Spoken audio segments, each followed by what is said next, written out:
So ayun guys, welcome na naman sa ating channel.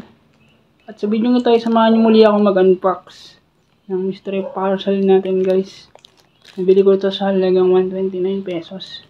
Tingnan natin kung worth it tong pag-unbox natin.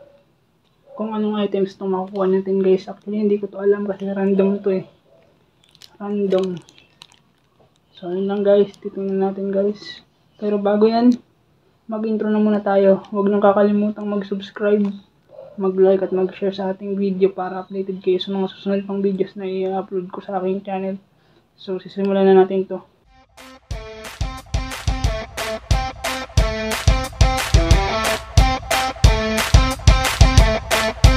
Ayun guys, sisimulan ko na mag-unbox ito guys.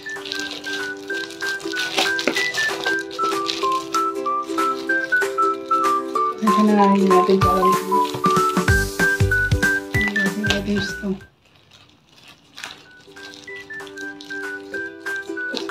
Gusto natin.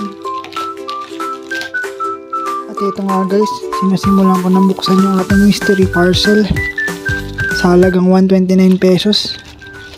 Buti pa yung ibang yung ibang vlogger pag bumibili ng mystery parcel.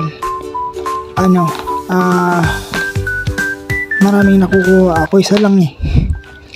Well, kasi yun. Mahal kasi yung binibili nila. Halagang 400 pesos. 400 plus. Sa akin, okay na sa akin yung isa lang. Isa lang kasi wala naman tayong trabahong permanente. Kakaya naman kung mabili tayo ng ibig na sa natin ito yung phone natin. Hindi natin alam. Saka mahal masyado yan. Kapag bumili ka ng maramihan, aabot ka ng mga 1,000 pesos. So, para sa akin, okay lang yung ganito pa isa-isa. Yung pagpundar natin ng mga ganitong bagay. Kasi, marami tayong kailangang unahin kaysa dito. Ito naman pang ko lang to, pang review items ng ba. Tinitingnan lang natin yung bawat quality ng ating binibili.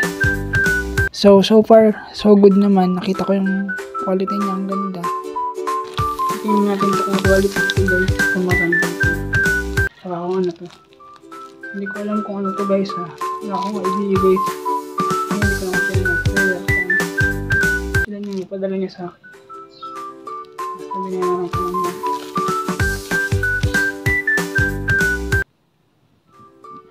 Anime figure din siya guys. Kaso hindi ako nanonood dito.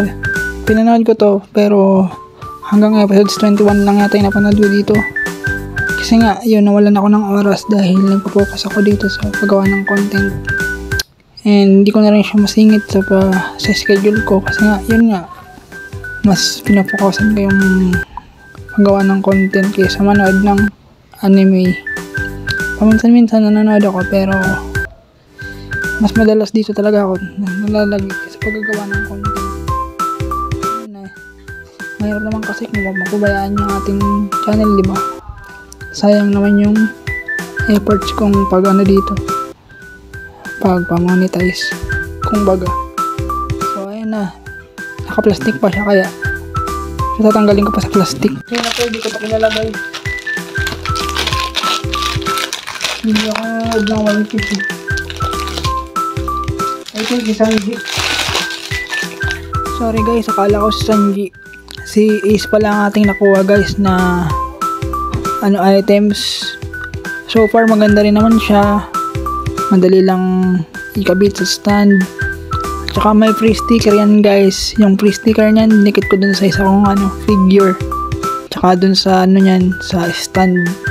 Para yun, hindi tayo malito kung saan nakalagay yung stand niya.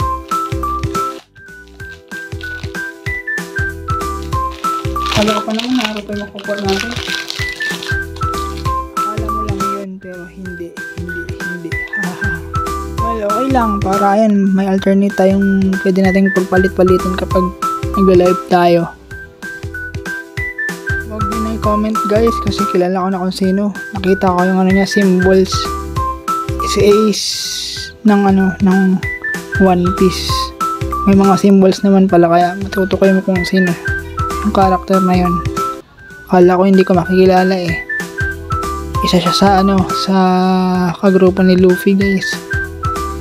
Magkagrupo sila ni Luffy. Meron ako ng One Piece. Yung kulay red. Ayun, nakita niyo naman siguro kung unbox natin guys. Salamat sa inyo sa nanonood. Hindi po kakalimutan mag-subscribe, mag-like at mag-share sa ating video. So yun lang, bye-bye, paalam. Yun napakaangas Comment nyo naman kung ano masasabi nyo sa item natin ngayon. Maraming salamat sa inyo.